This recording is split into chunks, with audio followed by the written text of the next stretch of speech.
Welcome to quick revision 360 online classes. Technology మిషన్స్కి సంబంధించిన అంశాలు తెలుసుకుంటూ ఉన్నాం. ఈ వీడియోలో మనము స్మార్ట్ సిటీస్ మిషన్కి సంబంధించిన అంశాలు తెలుసుకునే ప్రయత్నం చేద్దాం. గతంలోనే పట్టణాలను మరింత పట్టణీకరించేటటువంటి కార్యక్రమాలను అమృత్ పేరు మీదుగా, పురా అనేటటువంటి పేర్ల మీదుగా మనము ప్రకటించుకున్నాం. అంతక్రితము 2003 ప్రాంతంలో Jawaharlal Nehru national urban renewable mission అనేటటువంటి దాన్ని మనం ప్రముఖంగా ప్రారంభించుకోవడం జరిగింది. అయినా కూడా మరి స్మార్ట్ సిటీస్ మిషన్ ఎందుకు ఏర్పాటు చేసుకోవాల్సి వచ్చింది అంటే, పట్టణాలకు సంబంధించినటువంటి కొన్ని సాధారణమైనటువంటి సమస్యలకు పరిష్కారాలను, ప్రజలు ఎదుర్కొనేటటువంటి సమస్యలకు సంబంధించినటువంటి పరిష్కారాలను ఐసీటీ మాధ్యమంగా తీర్చగలిగేటటువంటి అవకాశం ఉంది. కాబట్టి ఈ కోణంలో పట్టణాలను మరింత అభివృద్ధి పథంలోకి తీసుకొని వెళ్ళేటటువంటి క్రమంలో ఐసీటీ మాధ్యమంగా ఎంపిక చేయబడినటువంటి నగరాలను స్మార్ట్ సిటీస్గా మార్పు చెందించేటటువంటి క్రమంలో ఈ మిషన్ అనేది ప్రధానంగా దృష్టి సారించడం అనేది జరిగింది. ముఖ్యంగా ఇక్కడ కొన్ని బేసిక్ అంశాలను కనుక మనం గమనిస్తే, దీంట్లో ఉన్నటువంటి పట్టణము అనేటటువంటి ప్రాంతం యొక్క నిర్వచనాన్ని ఒకసారి కనుక్కునేటటువంటి ప్రయత్నం చేద్దాం. ముఖ్యంగా చూస్తే పట్టణాలలో 70% వరకు జనాభా ఎవరైతే ఉన్నారో వీరు వ్యవసాయేతర కార్యక్రమాల మీద తమ యొక్క ఉపాధిని కలిగి ఉండాలి. వ్యవసాయేతర రంగాలలో ఉపాధిని పొందుతూ ఉండాలి. సో వీరికి వ్యవసాయ ప్రధానమైనటువంటి జనాభా తక్కువగా ఉండేటటువంటి ప్రయత్నం జరగాలి. మరి ఈ వ్యవసాయేతర రంగాలు అనుకున్నప్పుడు వర్తక వ్యాపారాలు, అదేవిధంగా పారిశ్రామిక రంగము మరియు సేవా రంగాలలో వీరి యొక్క ఉపాధి కల్పన అనేది ఉండాల్సి వస్తుంది. మరి అలాంటి పరిస్థితులలో సదరు ప్రాంతాలను, నివాస ప్రాంతాలను మనము పట్టణాలుగా చెప్తూ ఉంటాం. మరి ఇక్కడ పట్టణాలు ఏర్పడడానికి మెయిన్ కారణం ఏంటి అంటే, గతంలో మనకు సింధు నాగరికత కాలం నుంచి మనం చూస్తూనే ఉన్నాం. ఏ ప్రాంతంలో అయితే వ్యవసాయ రంగంలో మిగులు అనేది ఏర్పడుతుందో, ఆహార ధాన్యాల విషయంలో స్వయం సమృద్ధి అనేది ఏర్పడుతుందో, స్వయం సమృద్ధి దశను దాటిన తర్వాత ప్రజలు వ్యవసాయం మీద కాకుండా వ్యవసాయేతర రంగాల మీద ప్రధానంగా దృష్టి సారించడం అనేది జరుగుతుంది. ఈ క్రమంలోనే మనకు వర్తక వ్యాపారాలు అనేవి నిరంతరం అభివృద్ధి చెందేటటువంటి అవకాశం ఉంటుంది. ఇక్కడ ఉన్నటువంటి వర్తక వ్యాపారులకు అవసరమైనటువంటి సర్వీసెస్ అందించేటటువంటి క్రమంలో సేవా రంగాలు డెవలప్ కావడం అనేది జరుగుతుంది. మరి వీరికి కావాల్సినటువంటి వస్తువులను ఉత్పత్తి చేసేటటువంటి క్రమంలో పారిశ్రామిక రంగం కూడా అభివృద్ధి చెందేటందుకు అవకాశం ఉంటుంది. మోరోవర్, ఒక రకంగా చెప్పాలంటే ఏ దేశంలో అయితే పట్టణాల సంఖ్య అధికంగా ఉంటుందో అది అభివృద్ధికి సంకేతంగా నిలిచేటటువంటి పరిస్థితి కూడా మనకు అక్కడ కనిపిస్తూ ఉంది. సో ఇక్కడ మరొక ముఖ్యమైనటువంటి విషయం ఏంటంటే, పట్టణీకరణ అనేది ఈ రంగాల యొక్క అభివృద్ధికి కూడా దోహదపడేటటువంటి అవకాశం ఉంది. మరో రకంగా చెప్పాలంటే ఈ రంగాల యొక్క అభివృద్ధి ఫలంగా పట్టణీకరణ అనేది మరింత వేగవంతమయ్యేటటువంటి అవకాశం అనేది ఉంటుంది. సో ఇక్కడ పట్టణాలకు సంబంధించి చూస్తే సమీప గ్రామాల నుంచి వలసల వలన ప్రధానంగా పట్టణాలు మరింత వేగంగా అభివృద్ధి చెందేటటువంటి అవకాశం ఉంది. ఈ వలసలకు ముఖ్య కారణంగా జనాభా పెరుగుతున్నటువంటి పరిస్థితులలో జీవనోపాధికి కావచ్చు, అదేవిధంగా రాజకీయపరమైనటువంటి కారణాల వల్ల కావచ్చు. అంటే రాజకీయ పగలు, కక్షలు, కార్పణ్యాలు ఏమైనా ఉన్నాయనుకోండి, అలాంటి సందర్భాలలో గ్రామాల నుంచి సమీపంలో ఉన్నటువంటి పట్టణాలకు వలసలు పెరిగేటందుకు అవకాశం ఉంది. అదేవిధంగా విద్య మరియు ఆరోగ్య సంబంధమైనటువంటి అవసరాల కోసం కూడా పట్టణాలకు వలసలు అనేవి పెరుగుతూ ఉన్నాయి. దీని తర్వాత భారతదేశానికి మాత్రమే ప్రత్యేకమైనటువంటి ఒక కోణము చారిత్రక మరియు సాంస్కృతిక పరమైనటువంటి కోణం మనకు కనిపిస్తూ ఉంది. సో ఇలా ఏదైనా ఒక ప్రాంతము చారిత్రకంగా, సంస్కృతి పరంగా అది ప్రాధాన్యతను కలిగి ఉన్నట్లయితే దానికి సమీపంలో ఉన్నటువంటి ప్రాంతాలన్నీ పట్టణాలుగా అభివృద్ధి చెందేటందుకు అవకాశం అనేది ఏర్పడుతుంది. ఫర్ ఎగ్జాంపుల్ కనుక చూసినట్లయితే మనకు విజయవాడ కావచ్చు, తిరుపతి వంటివి మనకు సంస్కృతి పరమైనటువంటి ఆనవాళ్ళు ఉన్నాయి. అక్కడ డివోషనల్ పరమైనటువంటి అంశాలు కూడా మనకు అక్కడ కనిపిస్తూ ఉన్నాయి. చారిత్రక పరమైనటువంటి కోణాలలో కూడా ఇవి పట్టణాలుగా రూపాంతరం చెందినటువంటి పరిస్థితులు మనకు కనిపిస్తూ ఉన్నాయి. జియోగ్రాఫికల్గా భారత్కు మాత్రమే పరిమితమైనటువంటి అంశంగా దీన్ని మనం చూస్తూ ఉన్నాం. అనేకమైనటువంటి ఇది దైవ సంబంధమైనటువంటి ప్రాంతాలు ఏవైతే ఉన్నాయో, పుణ్యక్షేత్రాలు ఏవైతే ఉన్నాయో కాలక్రమంలో ఇవన్నీ పట్టణాలుగా రూపాంతరం చెందినటువంటి పరిస్థితిని మనం చూస్తూనే ఉన్నాం. మరి ఇలాంటి సందర్భంలో వలసలు అధికమైనటువంటి పరిస్థితులలో అక్కడ జనాభా సైతము అమాంతం పెరిగిపోయేటందుకు అవకాశం అనేది ఏర్పడుతుంది.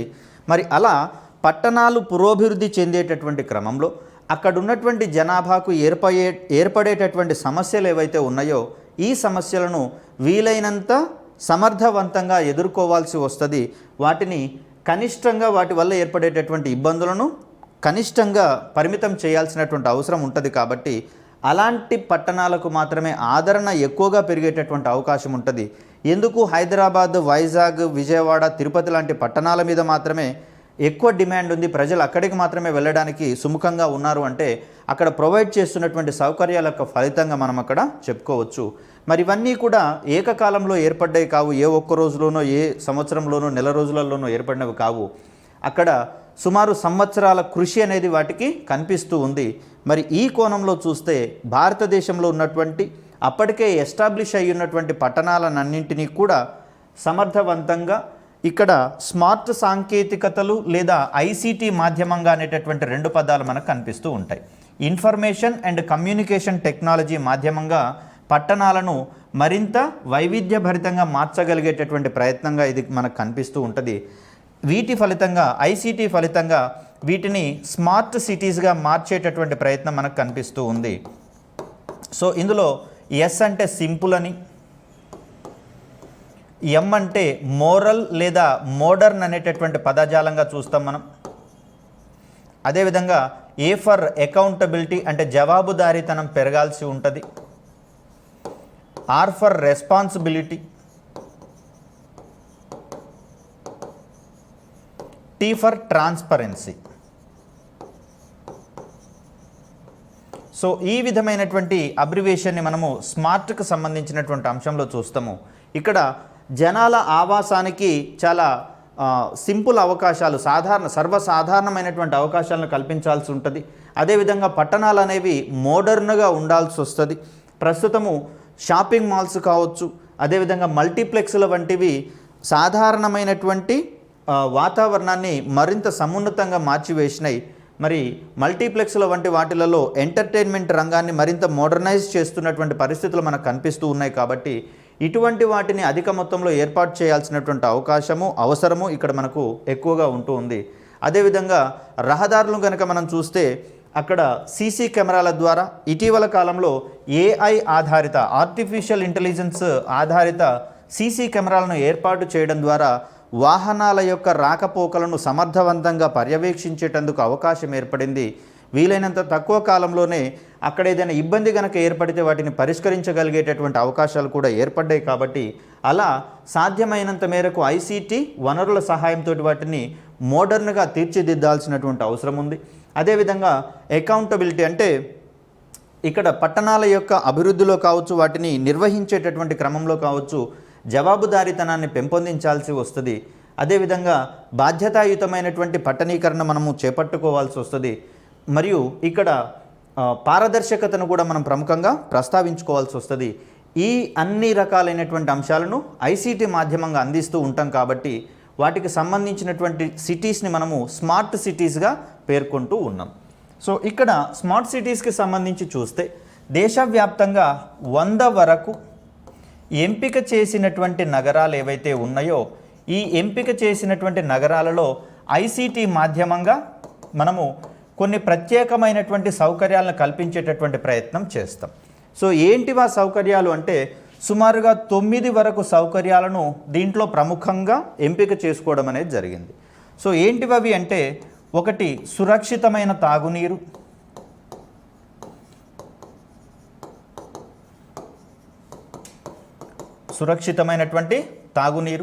అదేవిధంగా మెరుగైనటువంటి పారిశుద్ధ్యము,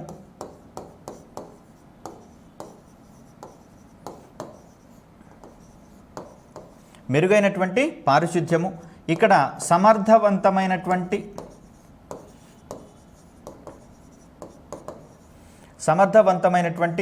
ఘన వ్యర్థాల నిర్వహణ,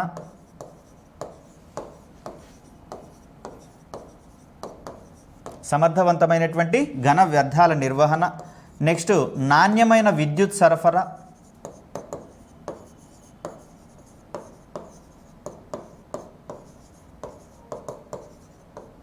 తర్వాత విద్యా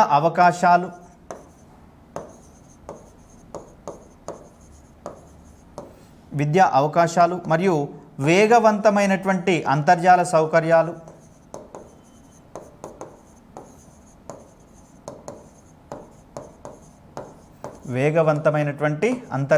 సౌకర్యాలు, అదేవిధంగా సమర్థవంతమైనటువంటి ట్రాఫిక్ నిర్వహణ,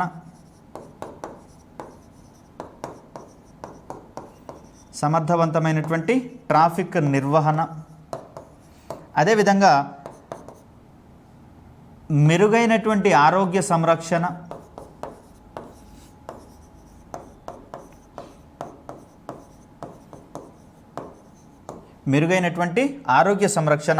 అదేవిధంగా చవక ధరల్లో నివాస సౌకర్యాలు.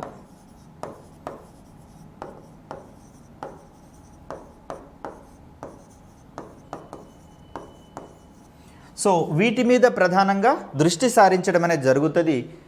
ముఖ్యంగా చెప్పాలంటే వీటన్నింటిని అందించేటటువంటి క్రమంలో ఐసీటీని ఇంప్లిమెంట్ చేయడం అనేది ప్రధానమైనటువంటి క్రైటీరియాగా తీసుకోవడం అనేది జరుగుతుంది. అంటే సురక్షితమైనటువంటి తాగునీరును అందించేటటువంటి క్రమంలో కూడా ఐసీటీ మాధ్యమాన్ని ఉపయోగించేటటువంటి ప్రయత్నం జరుగుతుంది. ఫర్ ఎగ్జాంపుల్ చెప్పాలంటే గతంలో అయితే ఏ ప్రాంతాలకు తాగునీరు ఏ రోజున సప్లై చేయబడుతుందో ఎవరికీ తెలిసేది కాదు. అక్కడ పనిగట్టుకొని ఒక మనిషి దానికి సంబంధించినటువంటి అంశాలను కనుక్కోవడం కోసము ఉండాల్సి వచ్చేది. ప్రస్తుతము మొబైల్ మాధ్యమాల ద్వారా కూడా ఏ ప్రాంతాల వారికి ఏ సమయంలో తాగునీరు అందుబాటులోకి వచ్చేది వివరించగలిగితే దాన్ని మనం ఐసీటీ మాధ్యమంగా సమర్థవంతంగా అందించేటటువంటి అవకాశం ఉంటుంది. తద్వారా ప్రజలకు కలిగేటటువంటి అసౌకర్యాలను కూడా తగ్గించేటటువంటి అవకాశం అనేది ఏర్పడుతుంది. పారిశుద్ధ్యానికి సంబంధించిన అంశాలను కనుక మనం గమనిస్తే తాజ్మహల్ పరిసర ప్రాంతాలలో, ఆగ్రాలో సో ఇక్కడ మున్సిపాలిటీ వారు ఏం చేశారు అంటే చెత్త కుండీలు ఏవైతే ఉన్నాయో ఈ చెత్త కుండీలను ఐసీటీ మాధ్యమంగా మరింత పకడ్బందీగా నిర్వహించేటటువంటి ప్రయత్నం చేశారు. సో దీంట్లో ఏం చేశారు అంటే ఈ చెత్త కుండీలకు రేడియో ఫ్రీక్వెన్సీ ట్యాగ్స్ని వాటికి అమర్చడం అనేది జరిగింది. తద్వారా చెత్త కుండీలు ఎప్పుడైతే నిండుతాయో దానికి సంబంధించినటువంటి ఇన్ఫర్మేషన్ మున్సిపాలిటీ వారికి అందేటటువంటి అవకాశం ఉంది. వెంటనే వారు వాటిని తీసుకొని పోయి సమర్థవంతంగా తదుపరి చర్యలను చేపట్టేటందుకు అవకాశం అనేది ఏర్పడుతుంది. కాబట్టి మరి అలాంటి సందర్భంలో మున్సిపల్ వ్యర్థాలు ఏవైతే ఉన్నాయో వీటిని సమర్థవంతంగా సకాలంలో నిర్వహించాలి అంటే ఇటువంటి సాంకేతిక విధానాలు తోడ్పాటు గనక ఉంటే మరింత సమర్థవంతంగా ఉంటుంది, మరింత సక్రమంగా నిర్వహించేటందుకు అవకాశం ఉంటుంది. ఇక్కడ 2,93,000 వరకు చెత్త కుండీలకు ఇలాంటి ఆర్ఎఫ్ ట్యాగ్స్ని అమర్చడం ద్వారా అక్కడ మున్సిపాలిటీ వ్యర్థాలకు సంబంధించినటువంటి అంశాలను నిర్వహించడంలో వెసులుబాటు అనేది కలగడం జరిగింది. సో అలా చూస్తే విద్యుత్ సరఫరా అందించేటటువంటి క్రమంలో స్మార్ట్ గ్రిడ్ వంటి వాటికి అనుసంధానం చేయడం ద్వారా ఎక్కడైతే డిమాండ్ ఎక్కువగా ఉంటుందో ఆ డిమాండ్కి అనుగుణంగా విద్యుత్ని సప్లై చేయడానికి అవకాశం అనేది ఉంటుంది. కాబట్టి ఇలా అందుబాటులో ఉన్నటువంటి అన్ని అంశాలలో ఐసీటీని వినియోగించడం అనేది తప్పనిసరి చేయడం జరిగింది. తద్వారా సంబంధిత అంశాలను సదరు ఏజెన్సీల వారు కావచ్చు లేదా విభాగాల వారు కావచ్చు, ప్రభుత్వ విభాగాల వారు కావచ్చు, పర్యవేక్షించడం అనేది కూడా సులభతరం అయిపోతుంది. గతంలో కనుక మనం గమనిస్తే ఈ మంత్రులు కావచ్చు, జిల్లా కలెక్టర్లు కావచ్చు, సంబంధిత మండల కార్యాలయాలను, జిల్లా కార్యాలయాలను వ్యక్తిగతంగా పర్యటించి అక్కడ అంశాలను పర్యవేక్షించేటటువంటి ప్రయత్నం చేశారు. ప్రస్తుతం ఇలాంటివన్నీ కూడా వీడియో కాన్ఫరెన్సింగ్ వంటి విధానాల ద్వారా సమర్థవంతంగా సమీక్షలు నిర్వహించడం అనేది పాసిబుల్ అవుతుంది. కాబట్టి మరి ఇవన్నీ మనము ఐసీటీ మాధ్యమంగా వచ్చినటువంటి అనువర్తనాలుగా మనం చూస్తూ ఉంటాం. అలా పట్టణాలను నిర్వహించేటటువంటి క్రమంలో మెయిన్లీ ఈ రకమైనటువంటి సర్వీసెస్ని ఐసీటీ మాధ్యమంగా అందించేటటువంటి ప్రయత్నం చేస్తారు.